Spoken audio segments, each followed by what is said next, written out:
Eto na naman po, pinakasikat na channel natin din to. Araling Pinoy, pasok na sa pinto. Lahat ng matutunan ay malaginto. Sari-saring bagay ba naman kasi ang nais mong malaman dito masaksi. Lahat ay importante, di maitabi. Balik na pang umaga sa iyong gabi. Kahulugan ba ng panaginip mo? O ano-ano ang iyong swerteng numero? Ano ang kabalarang nakalaan sa'yo?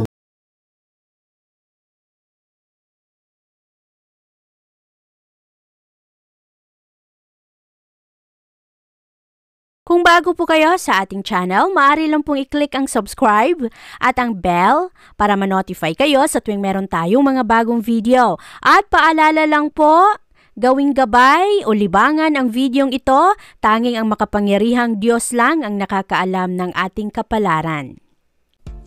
Maligayang pagdating sa iyong taonang horoscope Aries para sa 2025. Sa taon na ito, ikaw ay haharap ng mga bago at kapanapanabik na oportunidad na magbibigay daan sa iyong personal na paglago at tagumpay. Magiging puno ng emosyon at pag-unlad ang bawat aspeto ng iyong buhay, mula sa pag-ibig at karera hanggang sa kalusugan at pamilya. Ang iyong katatagan at lakas ng loob bilang isang Aries ay magiging gabay sa bawat pagsubok at hamon na darating. Tandaan, ito ang iyong taon para umani ng tagumpay at kasiyahan.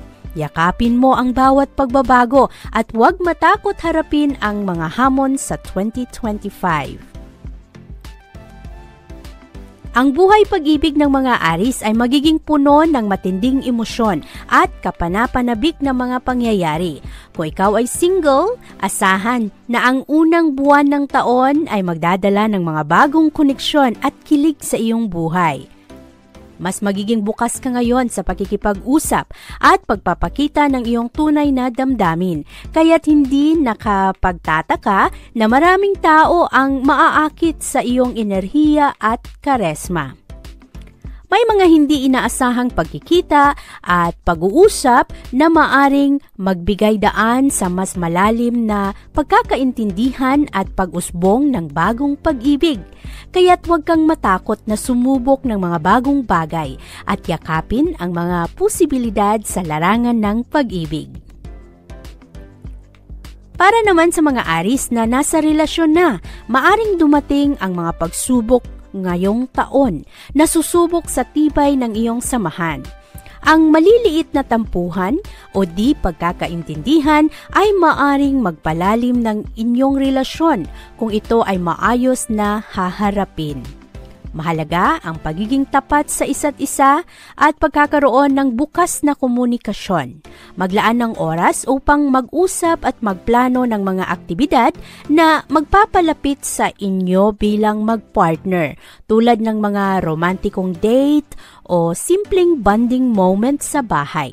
Tandaan, ang bawat pagsubok na inyong malalampasan ay magpapatibay sa inyong pagmamahalan, kaya't huwag hayaan ang mga maliliit na problema na sumira sa inyong magandang samahan. Sa usaping karera at pinansyal, ang taong 2025 ay magdadala ng mga bago at positibong pagbabago sa iyong karera. Mararamdaman mo ang pag-angat ng iyong kakayahan at ang pagkilala ng inyong mga superior o ng inyong mga supervisor sa inyong kasipagan at dedikasyon. Maaring magkaroon ka ng mga promosyon o bagong proyekto na magbibigay ng mas malaking responsibilidad at kita. Asahan ang mga proyektong matagal mo nang inasam na magbubunga ng maganda at magbibigay ng inspirasyon sa iyo upang magpatuloy sa mas mataas na antas ng tagumpay. Ito ang tamang taon upang ipakita ang iyong galing at kagalingan sa larangan ng iyong trabaho. Kasabay ng mga oportunidad na ito, mahalaga na manatiling mapagkumbaba at maingat sa paghawak ng iyong income. Ang iyong kita. Bagamat posibleng tumaas ang income ngayong taon, huwag basta-bastang gagastos ng walang tamang plano. Maglaan ng bahagi ng iyong kita para sa ipon at pag-invest ng mga bagay na magbibigay ng pangmatagalang benepisyo. Iwasan din ang pagpasok sa mga hindi sigurado o malalaking investment kung hindi pa handa ang iyong finances maging bukas sa paghingi ng payo mula sa mga eksperto upang masiguro ang tamang landas sa pagpapalago ng iyong yaman. Sa usaping kalusugan, sa pangkalahatan, ang kalusugan ng mga Aries ngayong 2025 ay magiging matatag. Ngunit, hindi ibig sabihin nito na dapat mo nang pabayaan ang iyong sarili. Maglaan pa rin ng oras para sa ehersisyo, balanced diet at sapat na tulog. Iwasan ang sobrang trabaho na maaring magdulot ng stress at panghihina ng katawan. Ang mga simpleng pag-iwas ng stress, tulad ng paglaan ng oras sa pagre-relax at pagninilay-nilay ay makakatulong sa pagpapanatili ng inyong kalusugan. Siguraduhing maglaan ng oras para sa iyong pisikal at mental na kalusugan upang mapanatili ang iyong sigla at lakas sa buong taon.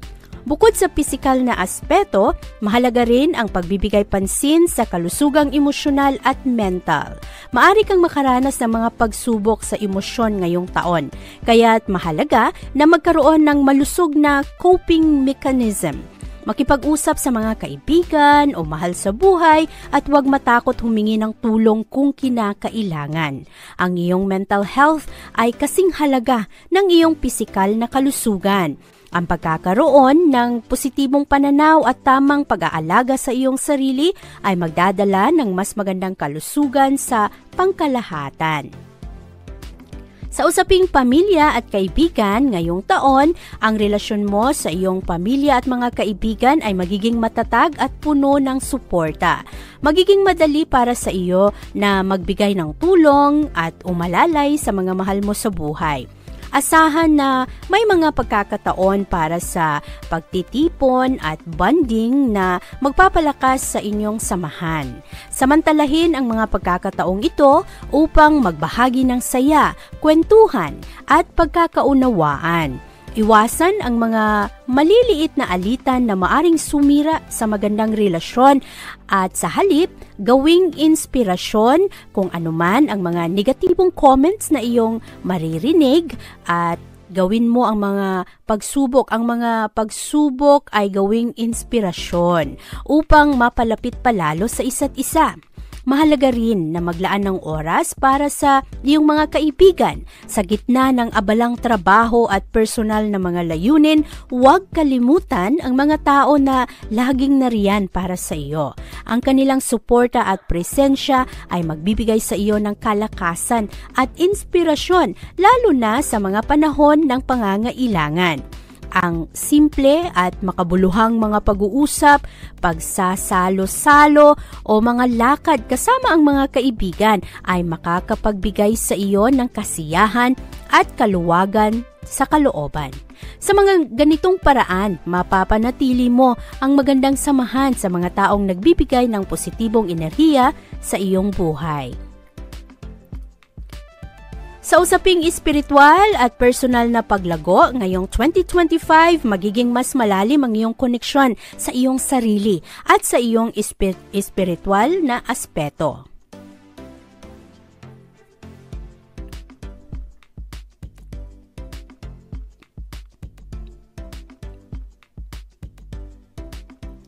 Sa usaping espiritual at personal na paglago, ngayong 2025 mas magiging malalim ang iyong koneksyon sa iyong sarili at sa iyong espiritual na aspeto. Maraming bagay ang iyong matutunan tungkol sa iyong kakayahan at layunin sa buhay. Ang pagninilay-nilay, pagmumuni-muni at pag-aaral ng mga bagong kaalaman ay magbubukas ng iyong isipan para sa malalim na antas ng pag-unawa. Maglaan ng oras para sa mga bagay na nagpapalakas ng iyong espiritualidad tulad ng panalangin, meditasyon o pagbabasa ng mga inspirasyonal na aklat. Sa ganitong paraan, makakakuha ka ng gabay at inspirasyon na magbibigay sa iyo ng direksyon sa iyong buhay.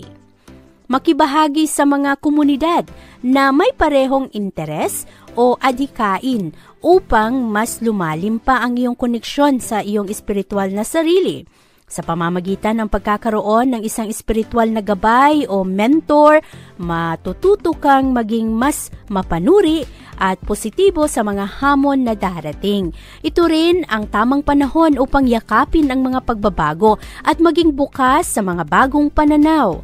Ang iyong espiritual na paglago ngayong 2025 ay magbibigay sa iyo ng mas malalim na pag-unawa sa iyong sarili at sa mga tao sa paligid mo.